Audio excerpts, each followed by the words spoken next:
freaking first cut. Golly. Welcome to the First Cut Podcast. I'm Rick Gehman, and this is your mega preview pod for this week's American Express. It's storylines, it's best bets, and it's that pesky one and done. Joining me to break it all down, Patrick McDonald is here. And Patrick, you were just telling me all the great hot spots to hit up in San Diego and Scottsdale so that I can be young again.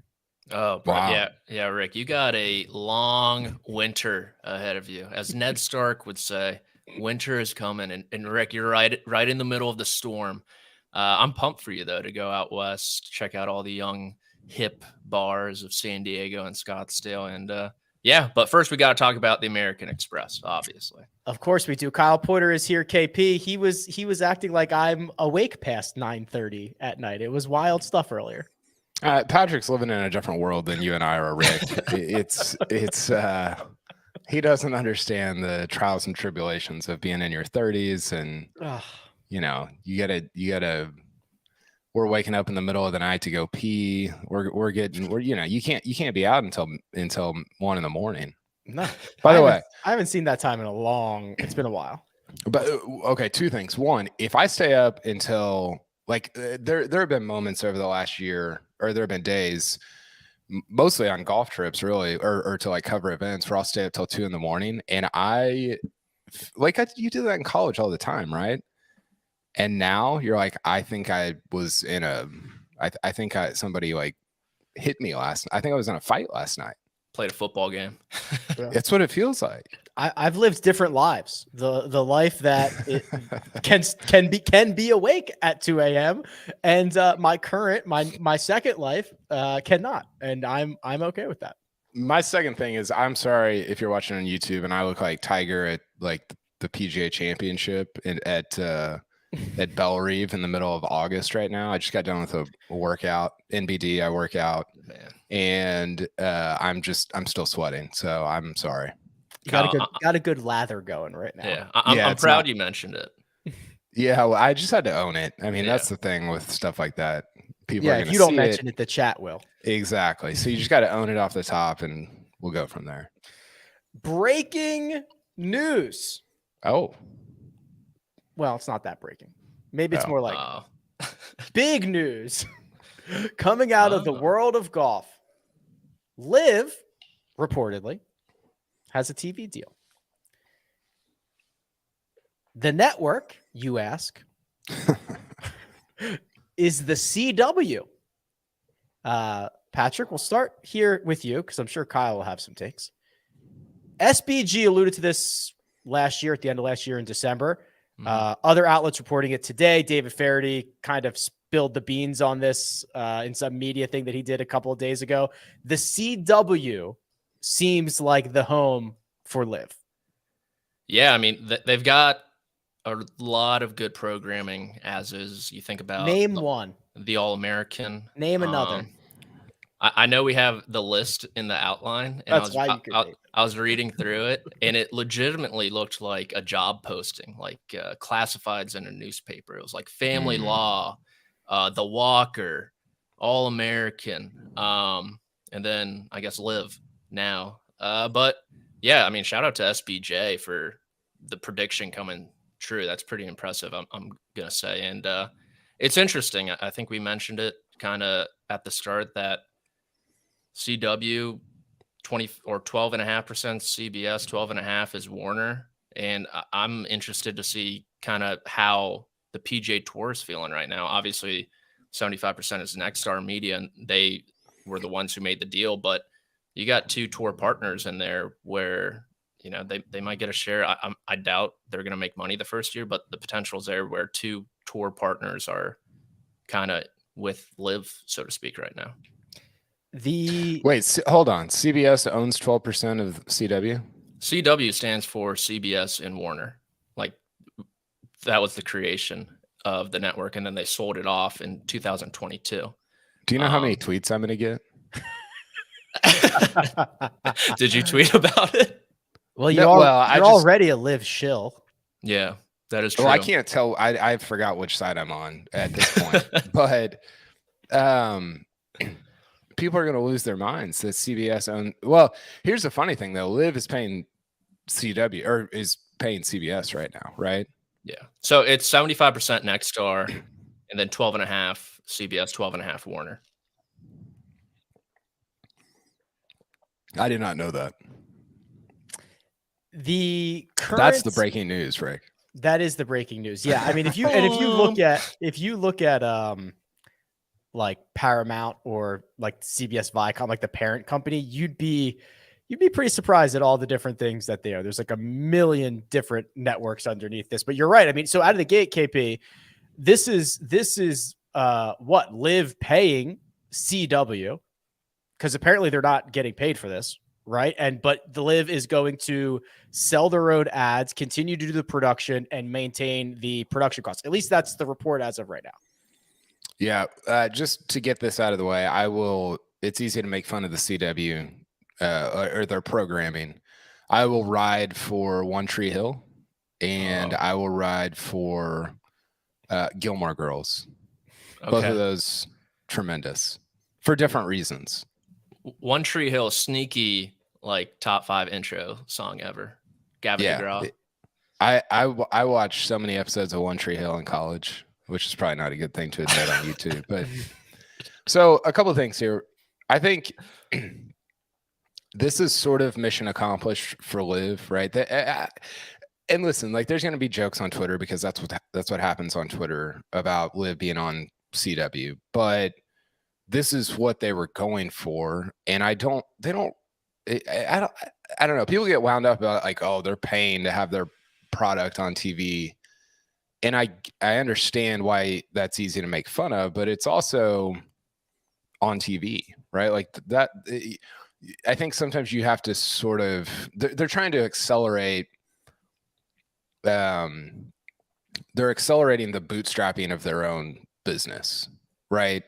And I think this is a way to do it. So I don't think that's something that's worthy of being made fun of. I will say, Rick, it's really intriguing to me that them being on YouTube, people made fun of that too. I actually think like the distribution there is interesting, and I feel like going to the CW, going to this sort of traditional TV model, it sort of is like hiding how bad their product is, because I think companies will just pay for advertising for programming that's on a traditional TV network, and they're not really we're not dealing with brands that are super forward thinking, right? And so I feel like in like there's this weird thing where Live, to kind of go against the grain, should have stayed on YouTube, but at the same time, like their numbers on YouTube were so bad that they couldn't really afford to do so, if that makes sense. Right. So I also love the YouTube model, obviously. Right? Yeah. It's super easy to pull up on my phone or via my Apple TV or Roku or anything, any device that can show video. I have YouTube available on. So like I'm cool with that. The traditional model, right, will allow for you're going to start to hear things that are like, well, the YouTube views aren't everything because they're also on cable. And you're going to hear things like, oh, CW, that reaches 100 million US households. That's right. You're going to hear a lot of that. There is going to be some immediate revenue stream, which right now there is not really any revenue stream. There will be an immediate revenue stream because there's a lot of ad buys that are just like, hey, these 15 networks at these times that are all kind of the same, the CW and some other network like CW and this one, like we'll just buy across all of them. There's kind of these bulk buys that happen in TV deals. So there'll be a little bit of revenue as well. So yeah, I don't think it's like, oh, mission accomplished. We got everything we needed, but it's like we can answer questions better and make us look more real, competent, competent. Yeah. Like legitimate. I think, if we were starting a golf league, which I don't recommend to anybody,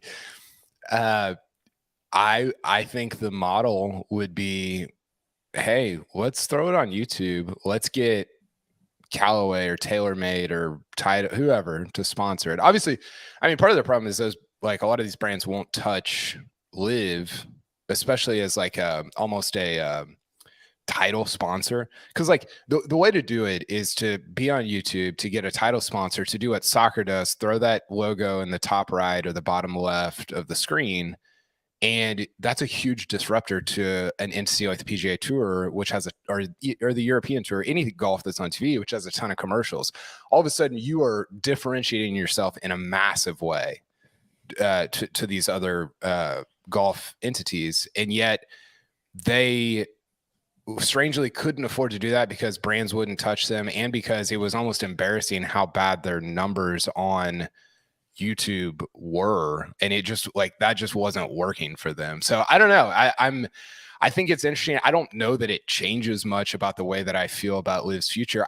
I got to say to both of y'all, and I'm interested in y'all's feedback, these last 3 or 4 months have made me kind of feel more pessimistic about Liv's future as an entity. There just hasn't been the movement that I thought. There hasn't been the sort of rustling around that I thought that Liv is kind of become known for.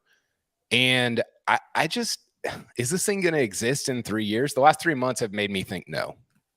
I'd agree with that, especially when you think about the timeline of the contracts, them losing their what's his face quit, the team guy, the guy who was in charge of selling all the teams, right?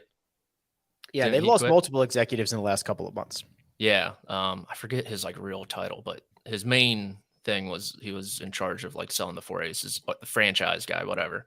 And if that guy quit, and that was your main revenue stream that you were planning on, he obviously saw something that wasn't gonna work out in the future, so he abandoned ship. Right?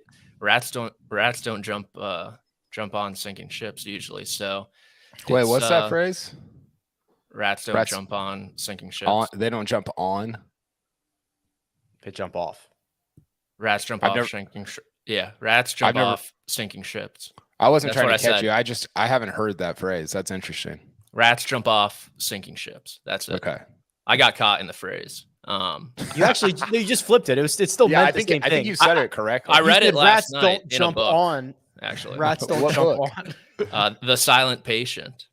Oh, is that good? You got to read it. Oh my gosh, psychological thriller. Okay, insane. I'm gonna put it on my Goodreads right now. More into fiction this year because of you guys. But back to Live, some more fiction. No, I do agree with you, Kyle, where they haven't really garnered any top talent. There's been the report about Mito, but let's be real, Mito Pereira is not really going to do a whole lot for them in terms of getting attention and attraction. And I'm interested to see kind of the Saudi International coming up. Obviously, there are reports that someone like a Cameron Young is playing over there, got the waiver signed from the PGA Tour, and how that's going, because that's pretty much going to be their preseason event, even though it's not technically Live. I think all the guys are in the field. So I'm interested to see if that gets any attention as well. And if it doesn't, that could be foretelling of their year. A couple of things. I've stood strong with the idea that if they are not constantly adding to the roster, they're toast, which will TBD, right? They're not going to start playing until February. Maybe they'll announce a couple more before then. The other problem is all of the best parts that they had, the stuff that Rick, thought was the coolest, they've entirely screwed up, right? The teams, basically letting these guys pick their own teams.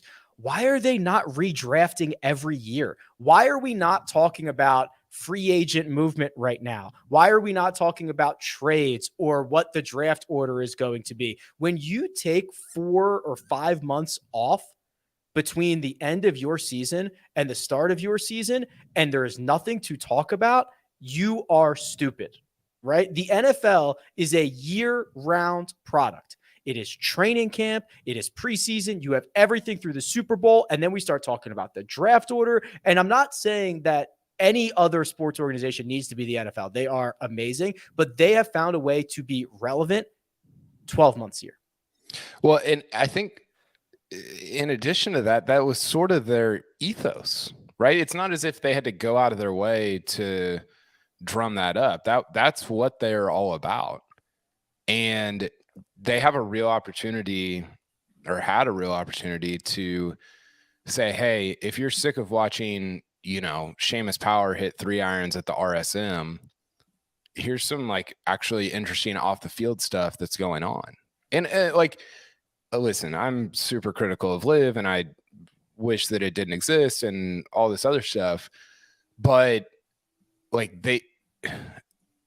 there is an opportunity there. The PGA Tour is not, I've been tweeting about this. We talked about it a bunch last year, Rick. Like, PGA Tour is not infallible. They do a lot of things that I think are just not smart and just from a business perspective. And LIV is just, they're not, I don't know, man. Like, they have like whiffed on their first off season. I gotta say, nothing's happened.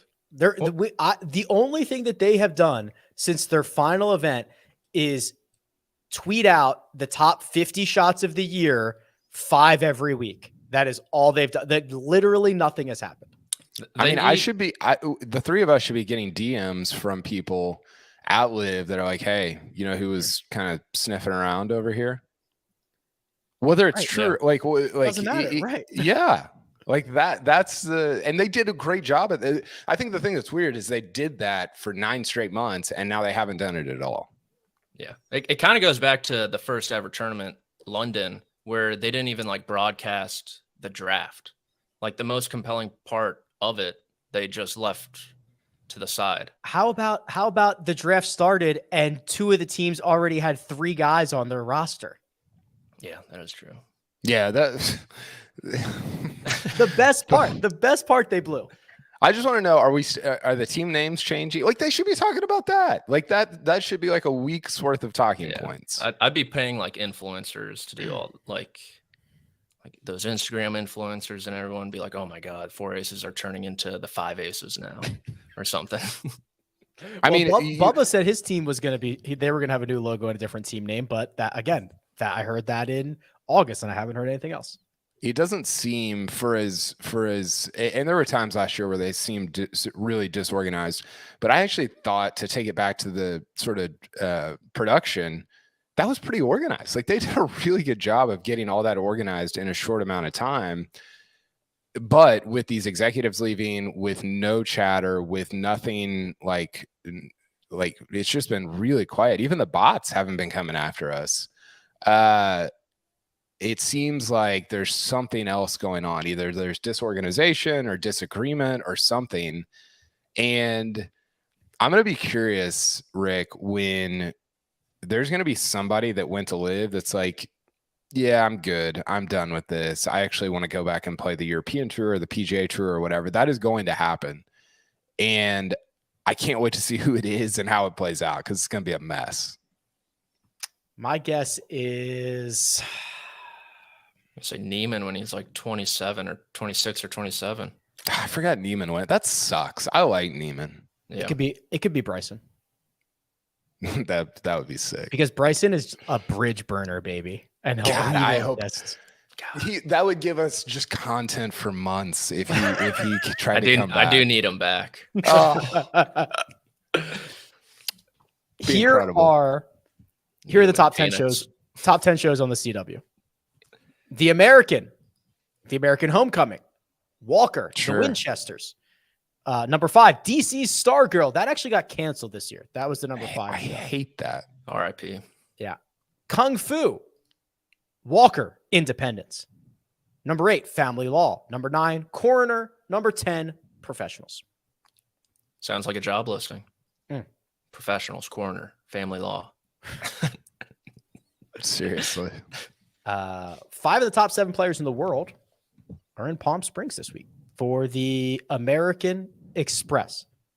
A lot of chatter about how good this field is, Kyle. Yeah. And why so good? Why so good? Why? Why is this field so good? Yeah, so I have a theory about this. So, and again, this is a little complicated because the PGA Tour is, to be fair, I was texting with somebody about this today. I think the PGA Tour is a little bit in this purgatorial year where it's not the old PGA Tour, but they haven't gotten to the fresh 2024. This is no wraparound, that whole thing.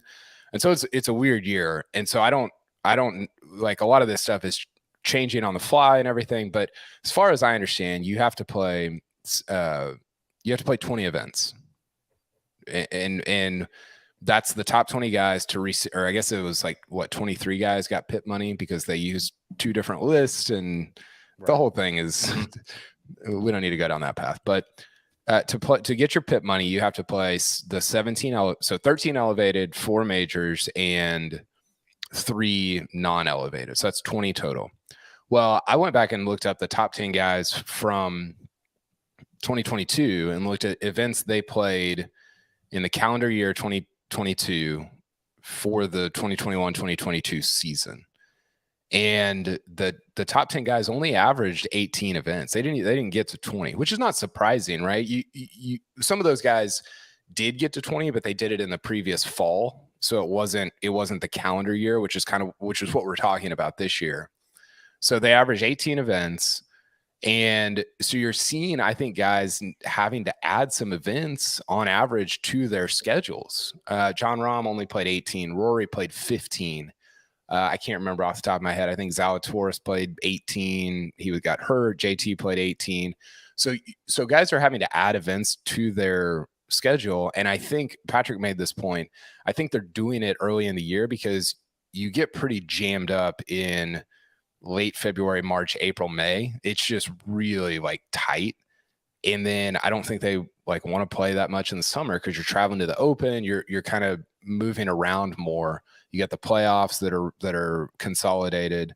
So that's the reason I think you're basically just seeing guys add a couple events to their schedule. And the result is you get, and I didn't really see this coming, I guess I should have, but the result is you get better non-elevated event fields. Do you agree with that, Rick? Yeah, I mean, it makes sense, right? If they have to play a couple more times, and what are the natural places to go? Right, as Patrick, I think he tweeted it out, Palm Springs in January versus Detroit in, what is it, Patrick, June or July, during everything else that's going on is a way better scenario. Yeah, Detroit's after the U.S. Open and the Travelers, and you got to go from L.A. to Connecticut. So you're going coast to coast, and then you go to Detroit. Probably not. And then you also have these Texas guys where if they want to play their home events, right? Spieth talked about it here in South Carolina, where you're going to have to go 5 in a row. You got the Byron, Colonial, and then you got Wells Fargo, PGA Memorial as well. So if you don't really add this event, you kind of put yourself in your summer. It's pretty cramped. So I'm really interested to see what Rory McIlroy does when it comes down to it. Will the DP World Tour and PGA Tour, I think, Kyle, you've made this point, where are these DP World Tour events going to count as well? Because they have to play for the Ryder Cup, obviously, and Rory's playing in the desert next week. Mm-hmm. That's something that might have to come across the table. I'm sure it's been discussed, and it might have to kind of come to fruition here soon. Okay, so one thing I heard was that, and again, who knows? One thing I heard is that you might be able to, if you don't get to 20 this year. Now, I think I have some confusion over whether this year includes the fall. I'm not sure. The CJ Cup. I think it's case by case. if Rory's one short, yeah. Zozo counts. It's for sure case by case. I think it was a CJ Cup that he played. Oh, CJ. But and the Zozo maybe, and that might count as well. Yeah. There was a Rory in the field, probably. Yeah. So the thing that I heard is that if you don't get to 20 this year, they might roll it over to next year, which is rollover minutes, baby. Yeah. And listen, I give the PGA Tour a hard time about a lot of stuff. You're kind of making it up as you go, which I empathize with. That's not necessarily a critique. It just makes it difficult to understand. And I'm actually really surprised at how little attention they've sort of given to all of this. This is a big deal. The elevated schedule is a big deal. And there's been I mean, Jay Monahan did like a tiny media thing at Kapalua, and that's it. He tried to change the name, Kyle. He tried to say they're designated events, not elevated. We can't even get on the same page about what we're calling them. Pinkies up, designated. Okay, so Patrick touched on, took the pledge. Patrick touched on this. I think eventually the top players are going to push back on, hey, I know we agreed to this 20 event thing, but LIV's kind of dying out. I don't really want to play 20 events. I think what's going to happen, this is not inside knowledge. I've not talked to anybody. This is a prediction. I think eventually they're going to add an elevated event. So there'll be an 18 elevated event slate, 14 PGA Tour events, 4 majors. 18 makes sense, right? And it's an influx of $25 million. I guess it would be the difference between 25 million and whatever. Like, what's the Sony purse? 8. So an influx of $17 million or whatever. And I think you're going to see, and this is sort of the point I was trying to make last week at the Sony. I think as time goes on, you're going to see more and more disparity between the elevated and the non-elevated. And I know that looks like a dumb prediction this week because the AMX is really good. But I think what's eventually going to happen is those guys are just either going to say, hey, John Rahm's going to say, I have to have GP World Tour events included in my 20, or I can't play 25 times a year. And as we saw last year, these guys hold all the power. They can make the rules up as they go, and they should. And I just think there's going to become more disparity over time between the elevated and non-elevated.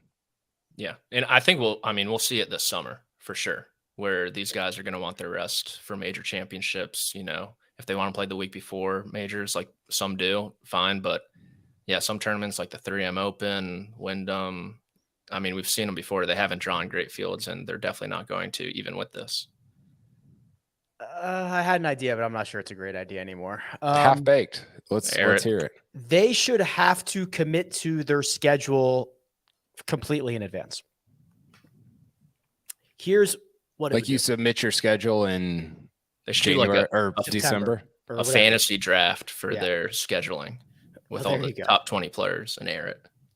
Would watch. I think that December 15th, we should know where the top players are playing in the following year, which would allow for all these places to sell tickets, all these people to start making plans. They probably generally know, and I think put a little pressure on them to not pull out the week before or whatever. You know what I mean? Like, if you're going to commit to something, commit to it and let us plan this out. Let us see where everybody's going to be. And then you can start. The fact that the field comes out Friday at 5 and these guys who are not in the field or maybe on the border, like, don't know if they're going to play. To put on a tournament, there is like 6 months of advanced work, and you find out the Friday prior who's actually going to show up. It's pretty crazy that this happens. It is. Yeah. Patrick, you got anything on that? I think they should draft. I kind of just spoke it out there, but the more I thought about it in this 10-second frame, I kind of like it where each of these non-elevated normal events, designated, you get like 3 or 4 spots and then you draft and then you just fill them out. It's like, oh, sorry, first 4 picks went to Palm Springs. Can't go to the Amex anymore. Could you imagine a schedule release show? Especially, it would be really cool too if they really did rotate the designated events, because then you could be like, okay, here's Rory's schedule release. Yeah. Boom. He's going to Blaine, Minnesota. Like, let's go. It probably would not be able to happen because you're taking power away from the players, right? You're forcing them into doing something that they would have to arrive at that decision on their own. And I don't know if there was an impetus behind why they arrived at the elevated decision. I don't know if they would see the benefit of that or if there is one for them. I would love it. And I actually think Patrick is onto something where, let's say you have to play the I know I just advocate. Well, my prediction is that they're going to add an elevated event and those guys won't have to play the non-elevated. But if it stays like it is right now, where you have to play 3 non-elevated, you could do it by, hey, if you finish number 1 in the FedEx Cup, you get first pick. You line up your 3 selections. And once those selections are gone, yeah. But the thing is, like, the tour is not going to say, oh, well, there's too many stars at the Amex. We can't have any more, right? Like the concept of it is fascinating and really good. The execution of it, I don't think would be able to happen. So, sorry, Sam Burns. You actually got to go to Detroit this summer. and then they do the live shot on Sam Burns finding out he has to go to Detroit in the summer. Remember when the Sixers drafted Joel Embiid and he was on like a 30-second delay? So they're like, Joel Embiid. And they cut to him and he was like, You're Sixers. I just sat there for so long. And everyone was like, oh my God, he's so upset. That's what I want to see. That would be sick. Pro-Am this week. Get rid of the Pro-Ams.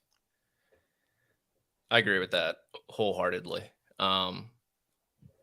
1A scrambles, 1B Pro-Ams. I don't like the course rotations. I don't like, these rounds are going to be like 6.5 hours long, maybe. Yeah, I actually think it is weird because we are in a completely, it feels like a different industry now, KP. It feels like the world of like professional golf is so different that to say, hey, we can do 3 courses and we can get 150 golfers plus who the hell knows how many more amateurs out there.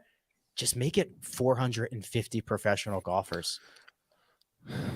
I would much rather that. There's a lot of deserving guys, right? We talk about it all the time. Throw the top 100 college golfers from last year in this field. Let's do it. Would watch, would be fascinated. Can you imagine Josh Allen having to like throw out routes to the Subway CEO in like week 3 of the NFL? That's absurd. Yeah, Bill Murray hitting the A gap. I get it. Like that's your sort of, it's one of your revenue streams. Yeah. Or it's like a funnel into one of your revenue streams, but it's not cool. It doesn't scream, hey, we're a big time organization that performs at a high level. They have Pro-Ams every Wednesday. Great. Get rid of those too. Yeah, well, I agree, but that's definitely like a revenue. I can get behind that. That's a revenue thing, but like it is tough to watch. I don't know. I don't see the place for it in this game.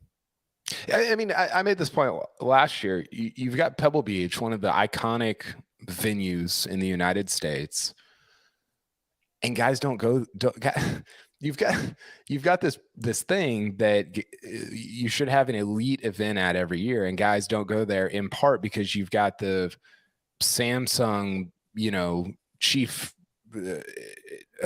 information officer paired with Tom Hoagie, and Tom Hoagie's like, yeah, I'm good. Well, Tom Hoagie won it last year, so that's a bad example, but it's I don't know. I don't love it. And I get there's probably a PGA Tour person or executive that could say, hey, here's the 10 reasons that this is actually great for our business. And I would have no recourse there. But if I'm just from the outside looking in, focusing on product, making your product as good as possible, that's not one thing. That would be one of the first things that I would eliminate. Here's the secret. The best way to increase the value of your business is improve the product and or service. That is like the number one thing. I feel like we've been yelling that for 5 years. Apparently it's hard for some to understand. That's it. Just improve the product. Just make it better. And it's simple. Why don't you just simply improve the product? I do think I did a Twitter thread on this today. I think the tour is in a really hard spot with sponsors right now because you've got these elevated events and then these other events are like, what about me? I'm paying $8 million. I thought, all these different things. I don't like if 28 PGA Tour events just disappeared and became glorified Corn Ferry events and had a $2 million purse. Like, listen, I'm sorry. I don't care if Harry Higgs makes 300 grand instead of 1.5 million. I mean, he does, and he should, but as somebody who cares about the product of the PGA Tour, it doesn't matter to me. Like all of the focus and time and energy and everything should be poured into the premium product, which you can't imagine if the NFL was 50 weeks a year. That would be it would be so devalued, right? And the tour is like, nope, we're going to do 50 weeks a year and all the events are going to have almost the same amount of points. So they're all the same. And it's just like, that's just not a good way to build a fan base or a premium product. Call it Facebook. Remove American Express. Sean Parker. Oh, from Herndon, Virginia. There you go. Yes. Social network. Okay. Let's do our best bets and our one and done. But first, we got to pay the bills. We'll hear from our partners and we'll be right back. And we're back. Best bets. This is where we head on over to Caesars. We pick a matchup. We pick a finishing position, any one of our choice, and 2 separate outrights. Then producer Troy very generously offers us a Moneyball best bet that we can put anything we want on the board. Let's start with our matchups. Patrick, we'll start with you. What have you opted for this week for the American Express? Oh, man. I kind of have a bone to pick. I'm down $300 quick. Do we have the standings available? Because I want to show Patrick. Yeah, there you go. So yeah, I'm 0 for 10 right now. And funny, sorry. I write an article for Sportsline every Monday morning, and we're up money on the season somehow. And I just pick a couple bets from that article for this show. I can't pick right. So this one, Will Zalatoris -110 over Sung J M. Last 12 months, Will Zalatoris, number 1 proximity, 150 to 200, top 10 from 100 to 150. And Sung Jae coming off a really bad miscut at the Sony Open. Kind of surprising. I know he has a good history here for like top 15 finishes, but I like Will Zalatoris' upside and floor a bit more than Sung Jae's at this price, -110. Zalatoris you're like the Cowboys kicker last night, Patrick. 0 for 10 here. Oh man, that hurts. The look that he gave when he finally made one was like, I don't know. Is he gonna get fired? Is he out? Are you talking about me? No, you're good. You have good job security. I hope not. That would be really bad for me. No, the Cowboys, the kicker. I heard they can't take him to San Francisco, can I heard they were working out. You definitely got to work out, people. You cannot be in the NFL playoffs if you can't make an extra point. I mean, not just 1, but 4. I can't believe they gave him 4 tries too. I'm stunned they gave him 4 cracks at it. Imagine if that was a close game. My God. Oh, it would have been. I mean, it was great theater. It was like Lexi, right? It was like Lexi. Sorry, in a major down the stretch. You're like, I don't know what's going to happen. It's going to be fascinating. It's going to drive by on Lexi. Sorry. Oh, yeah. It was tough. All right, back to the board. Zalatoris over Sung J M. KP, you're going with the dartist, the flusher, Tom Hoge over Cam Davis. Yeah. Cam Davis he's been fine. Hoagie's been one of the best. I mean, we've been saying this for 6 months, but is Tom Hoge going to make the Ryder Cup team? No. I mean, he might. Who'd you pick? Who would you give between Montgomery and Hoge? Who would you say? I would take Hoge. You would? I mean, are you like as a prediction or if I'm the captain? If you're captain, 12th guy. I would take Hoge. Okay. I could see some turnover at the bottom of that team. It's a little Jimmy Walker-ish, right? Where he goes to Glen Eagles in 14 after he wins a bunch of times in Hawaii. Like that's the feel that it has to it. But yeah, Hoagie's been a great iron player over the last 6 months, and I'm just gonna ride with the Hoag. That's your boy. I love him. First Henny, now Hoagie.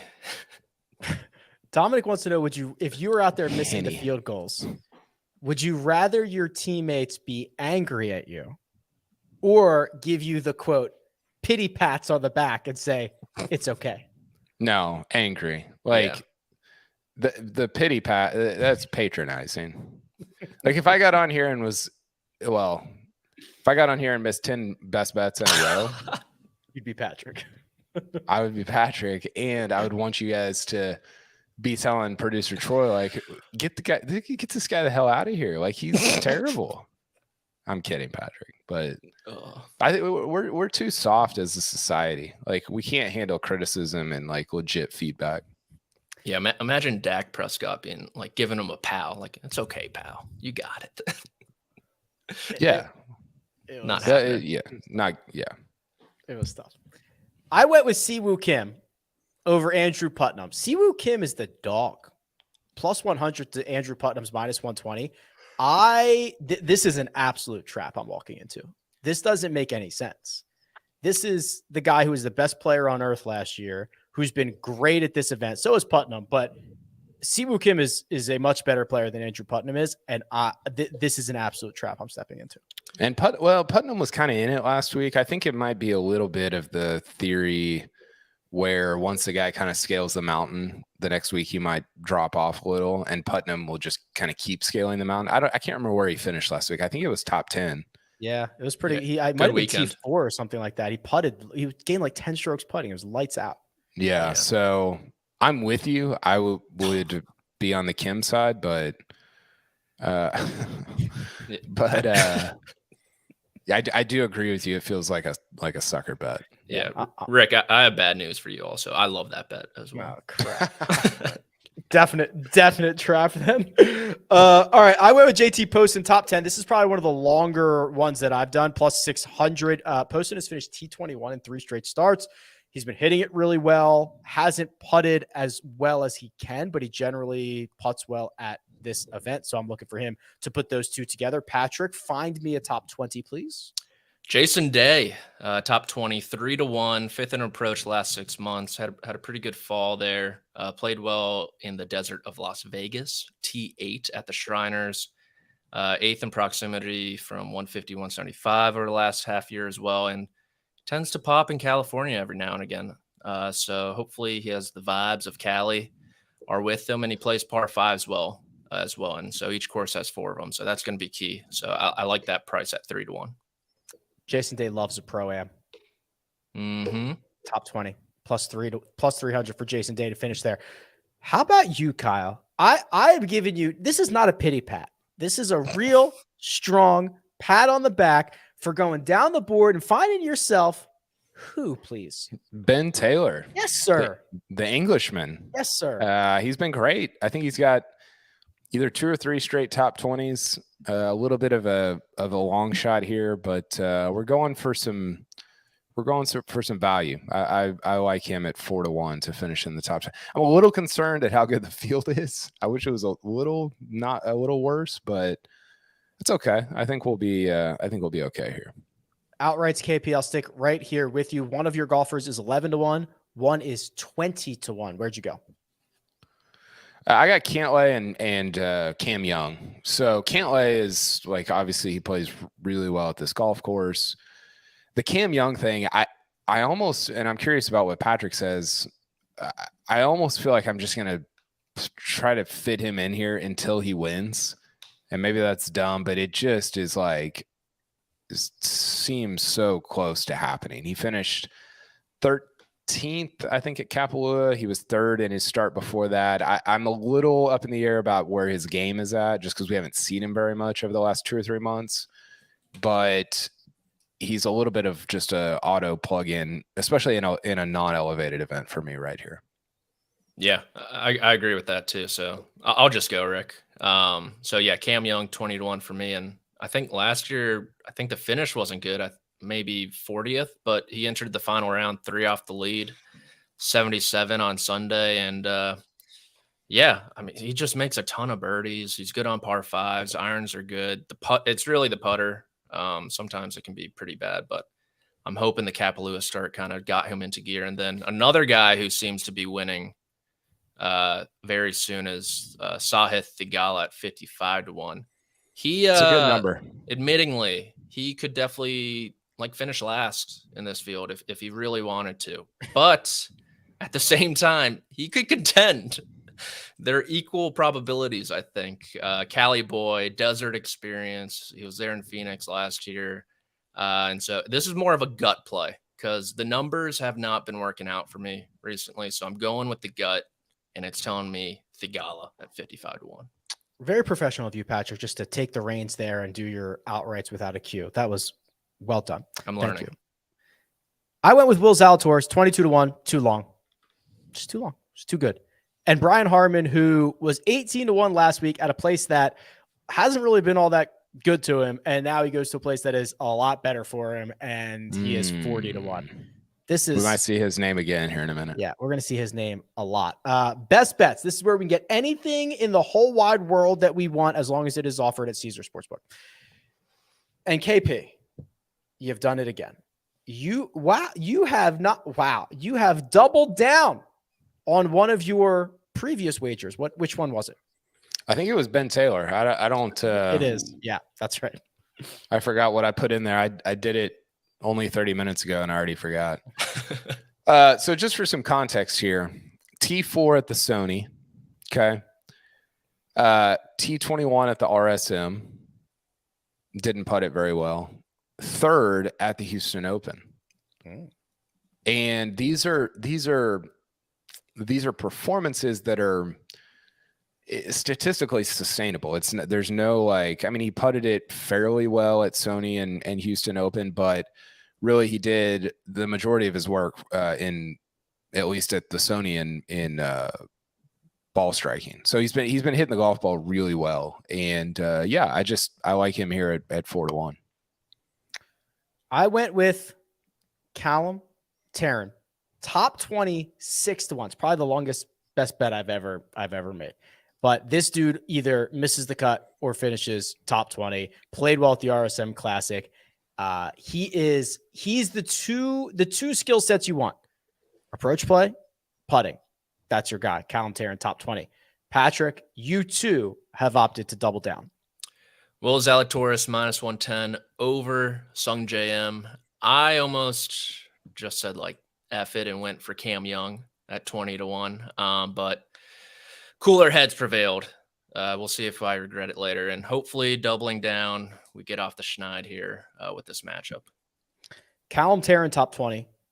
Will Zalatoris over Sung JM. Ben Taylor, top 20. Those are the best bets for the week. One final thing to do, gentlemen. We are going to consider and reveal our one and done selections. But first, Kyle's going to turn on or off his air conditioning, and we are going to take a quick break and hear a word from our partners. And we're back. What was it, Kyle? What was that beat? Off. Yeah. I had to cool down from the workout. Thought it was a fire alarm. Low battery. You think he's got a remote for his fire? Oh, you thought it was just I saw him reach for it. Yeah. One and done. The controversial one and done. There are a lot of similar selections. I will tell you that before we reveal them. I will tell you that only one of us, and they are present on this show, is a lone wolf. It's actually not true. There's two of us, but one of us here is a lone wolf. It's not me. It's not me. So that only leaves who Mr. could Patrick. It be? Yeah, that ruled it out pretty quickly. All right, reveal the big board. In order. Yes, in order. The fans are in the basement. The fans. $213,333 have gone with Brian Harman. And both our Kyles, Kyle M and you, Kyle P, have gone with Brian Harman. Well, you know how I feel about being linked with the fans. I don't enjoy that, but I do feel I am excited. I mean, Brian Harman, I think 4 of his last 5 been top 20 or 22 or something like that. Each of his last 2 here, 4 of his last 5 at this event. Each of his last 2 in the top 5. He's playing he's playing like some really underrated golf overall. I was looking at the best players in strokes gained over the last 6 months. He's kind of in the conversation there. I think he's like top, I want to say 15 or 20, something like that. So it's not a sexy name, but I think he's going to have a good week. The fans have 213,000. Kyle M has 257. That's 8th and 7th out of 8. But you, Kyle, you have 2.7 million. You're in second. So the Brian Harmons are on the ends of the standings right now. Well, I'm interested that more people didn't pick. This is a weird. It is hard to look at Brian Harmon's putter. By the way, it looks like a Tesla car. It's I forgot what I was gonna say. Sorry. I'm surprised more people didn't go with like Xander's hard to pick because who knows, but with a Cantlay or a Scheffler or somebody like that, it's hard, in a lesser in a non-elevated event. It is hard because it's a good field. It's kind of a weird spot this week, and there's not a ton of money compared to the elevated events at stake. Yeah, 2.5 times the purse is coming for like Travelers and RBC Heritage, and so it's tough. Myself, currently in 6th place, Sia Nejad currently in 5th place, and Greg Ducharme currently in 4th place. So literally the middle of the board has gone with Tom Hoge. Now, Patrick, I was very concerned about this because Sia has been the mushiest of mushes for the last 18 months. He kind of got back on the horse, though. He was on Corey Connors last week, correct? So maybe he'll be okay. Maybe he'll be okay. All right. Fingers crossed. I'm worried about it. Patrick, you sit right there in 3rd place, and you have found yourself as the lone wolf. And it is with a young Cameron Young. Yeah, I'm pretty surprised he wasn't picked at least one other time. But 2 things. 1, I got a little heat for my JJ Spawn pick last week. On Friday night, I was celebrating the victory. I'm not gonna lie. I was super impressed on Friday night. And then 2, I also got a little heat for saying, well, Tom Kim might miss a cut. You never know. So I think there's something brewing in the McDonald household for this one and right now. I meant to ask you. There's been a guy who comes in here at like literally as the show ends every single episode, and we're already done, who says, "What's McDonald's favorite McDonald's order?" He says it every time. So let's just get it out of the way now. Okay, so I let myself go to McDonald's once a year. January 1st, I always go to McDonald's. You're kidding. Are you serious? Yeah.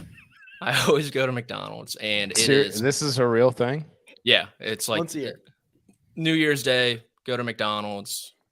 You can't really start the year off worse, I guess, technically. No. So it's all up from there. And it's usually a double cheeseburger and not a double, not a McDouble, a double cheeseburger. They're different. Not a lot of people know that. And 10-piece McNugget with a Sprite, obviously. Could I make a suggestion? Yeah. Why don't you do that on December 31st and then start the year like in a good way instead of starting your year in a bad way? Well, it's more like it started with like me and my dad. Like we'd both be, this was, well, like he'd be like hungover. He'd be like, all right, you're grabbing McDonald's for me. This is what I'm getting. And so I'd get myself some too. So it's a little tradition going on. That makes more sense. Yeah. That makes more sense. Okay. There you go. All right. So that guy doesn't have to ask that question any longer. Cam Young for Patrick and Mark. Mark is so flustered, Kyle. So we are so deep in Mark's head right now. He at 2 Eastern, which by the way, our picks need to be in at 5 o'clock Eastern. 5 o'clock. We have got him so worried, Kyle, that he fired off a text to the group chat. Oh my gosh, just got back from morning golf lessons. Am I too late to submit a pick? Si Woo Kim. And he just throws it all out there. He is flustered. Wow. Well, I wasn't on that thread, so I don't know. I wasn't either. This is tough. Oh my God, this is a tough seed. Wow. Who's on there? So he it's probably has me. producer Jacob still on there. So it's it's Troy, it's me, it's Greg, and actually it's a number I don't have, which seems suspicious to me. It's probably his lawyer. It's probably Patrick Reed's lawyer. Oh, that's so good.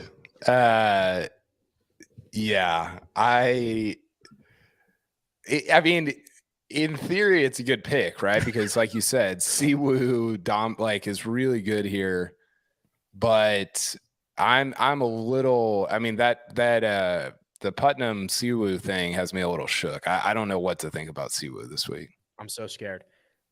We got to find. Sounds like it. Who's this? What's the 239 area code?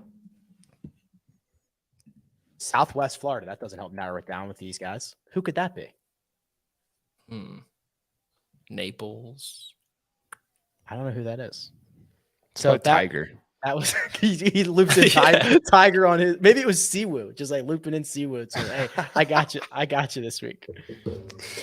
That's awesome. All right, so Mark went with Siwoo. So here we go. In order from top to bottom. Mark, 2.7 million, Siwoo Kim. Kyle, 2.7 million, Brian Harmon. Patrick, 379,000, Cam Young. Greg, 338,000, Tom Hoagie. Sia, 338,000, Tom Hoagie. Rick, 265,000, Tom Hoagie. Kyle M, 257,000, Brian Harmon. The fans, 213,000, Brian Harmon. That's the recap. Quickly before we get out of here. Akshay Bhatia is 3 shots off the lead, trying to defend his title on the Korn Ferry Tour event. There's 1 round. It finishes up tomorrow on Wednesday. We were trying to figure out yesterday if anyone has ever successfully defended a Korn Ferry title.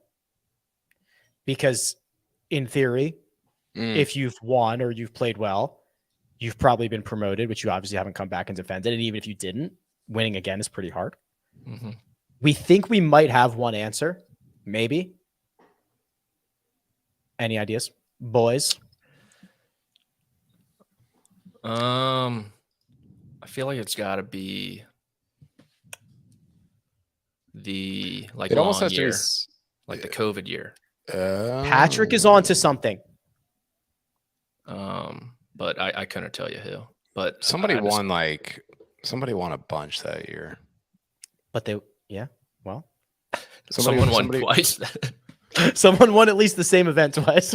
No, somebody won like 3 or 4 times, I think. I don't know if it's the same person, but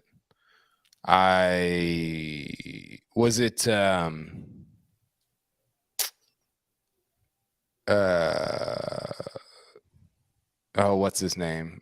Carl Jan? No. Ooh. It's not a bad guess, though. I will tell you, if this helps, they are a rookie this year, which means they obviously were a year behind. Montgomery? Yeah, it's got to be right. Is it Montgomery? Got to be Taylor Montgomery, yes. 26, boy. Yeah, we think he won the 2020-2021 Nevada Classic or whatever it's called. And then he missed out. Yeah, he was like the 26th guy. Didn't get in. And then now he got his card, obviously. Yep. I think that's the only instance of it. It's pretty hard to do. The more you know. The more you know. Anything else before we get out of here? World number 1. Go ahead. I just saw a tweet that said Liv finally landed Rory with a gif of Rory Gilmore from Gilmore Girls. Rachel says, the CW, LOL, will it be between Martin and a very special One Tree Hill? Hey, I don't need One Tree Hill slander will not be tolerated on the first cut. KP will wake up from a nap and boom, Liv's on his TV. Yeah. I was in college. That's what would happen. So funny. What were you saying, Patrick? But world number 1 watch, I believe that the Twitter account, I call him Nostradamus, but I don't really know what. Nosferatu. Yeah, Nostradamus. He said there's a way for Patrick Cantlay and Scotty Scheffler to share the world number 1 spot this week. Has that ever happened? I don't think so. That would be so sick. I think that it's like would be sick. A Cantlay win and like a Scheffler 8th place or something. Would oh man, would the guy? So then there'd be no number 2. I don't know. I'd assume no. They'd go straight to 3. Here's another spoiler alert. If that were to happen, I bet you it breaks the OWGR website. Have you seen that thing? I bet you it cannot handle 2 number 1s. I bet you're not allowed to enter 2 number 1s. No chance. So I'm rooting for that this week. Did you see the thing where the OWGR like missed a week? Stop it. When? There was like an extra week. They had to release a statement about this. Nosferatu caught it because January 1st was on a Sunday. And so they like didn't count. I don't know. You have to go look at his feed. Like they didn't count the first week or I guess the 53rd week, if you want to call it, whatever the number was.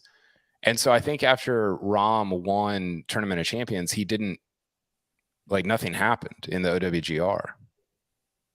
I don't know. I was confused by it. I'm not totally sure what happened, but you should go look it up. It's really interesting. Not great. Not great with the microscope that the OWGR is under. I was trying to find it. I can't find it. It's back pretty far. But here's the scenario in which there are 2 number 1 players in the world.